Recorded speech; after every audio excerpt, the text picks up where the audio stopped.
Hello you guys, so in this video I would like to talk about a brand. First of all, I'm not sure how to pronounce it. It's either Joanna Parker or Johanna Parker. I'm assuming it's Joanna Parker, but I've heard of both versions. Some people say Johanna Parker, some people say Joanna Parker.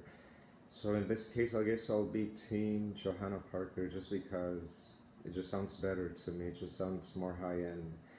Okay, so I always wondered, why do people, or why are these pieces so expensive? I've never heard of this brand before. Uh, they kind of, or it kind of reminds me of that other brand, Bethany Lowe, because they both specialize in vintage inspired items, and they really do a good job. And for example, Bethany Lowe, they go for like really expensive. I don't even think I own any of those pieces, and or maybe I have like a very small tiny item that went out on sale at some website.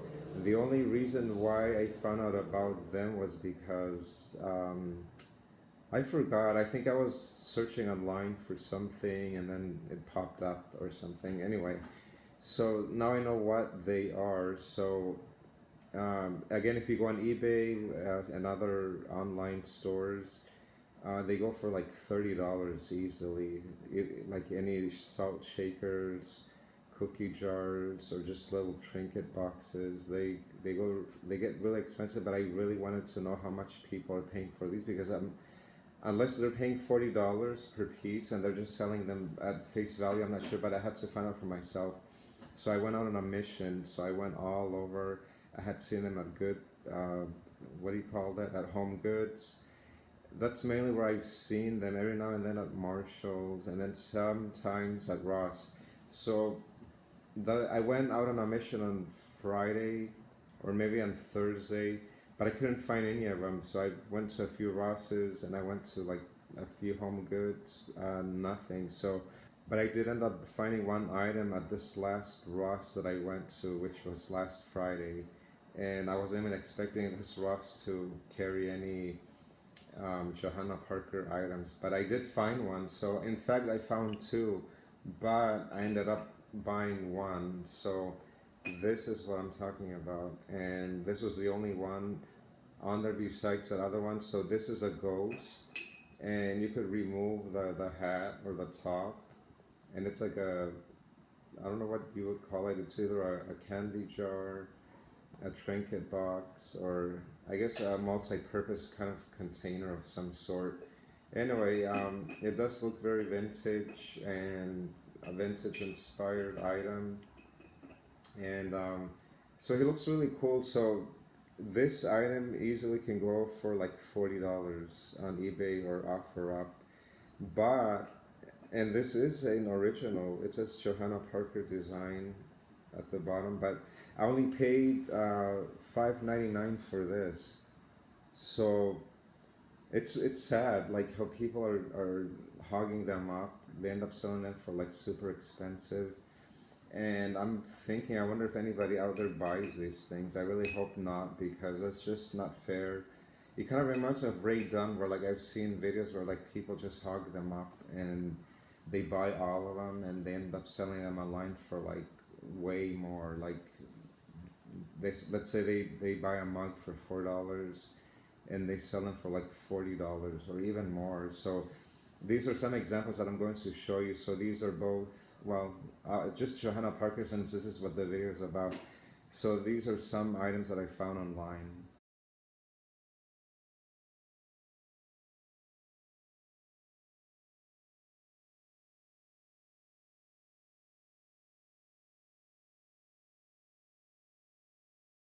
So according to those pictures, they are super expensive, but now I kind of have an idea what the value of them are, and I guess they are valuable, or people really do value them. And if people are paying other people $50 for this piece, it must be because they really like these items a lot. And I get it. I mean, I've collected stuff before, but I'm not really a big collector of much of anything anymore.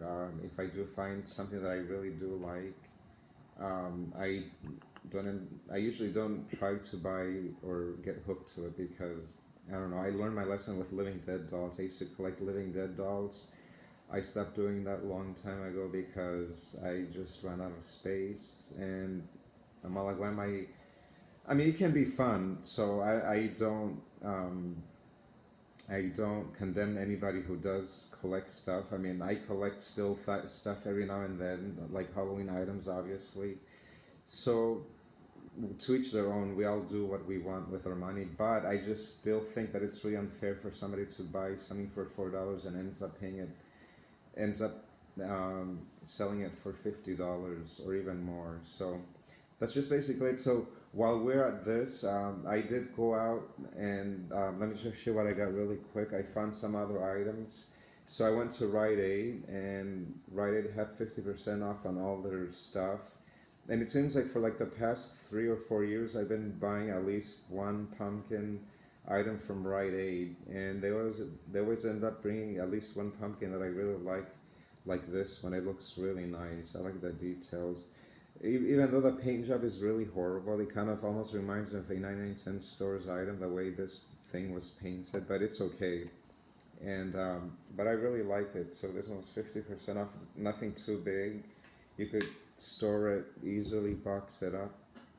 And then I passed really quickly at Michael's, and I found this one. Michael's had 50% off all their stuff. I had looked at this item the first time that I had gone to Michael's, and but I think it was only 20% off at that time. This one was originally $6, and so $3, not bad. And then I found one more item.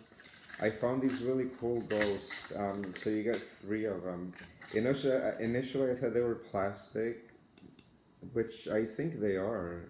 So they are plastic. I'm really happy about that. I'm glad they're not some kind of fragile glass of some sort, because if you drop these or they fall from your tree, they will not shatter at all.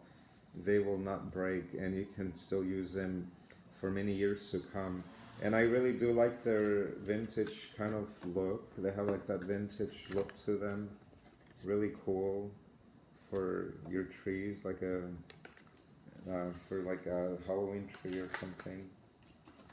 And then last but not least, I had lunch with a friend today, and then she surprised me with this. I thought it was really cool. So um, it's a crow, a raven, perched on top of this semi-skull, and it's like a map of some sort. But anyway, really cool. The main thing that I wanted to talk about in this video was Johanna Parker, but this video ended up getting longer, or I diverted from the main subject.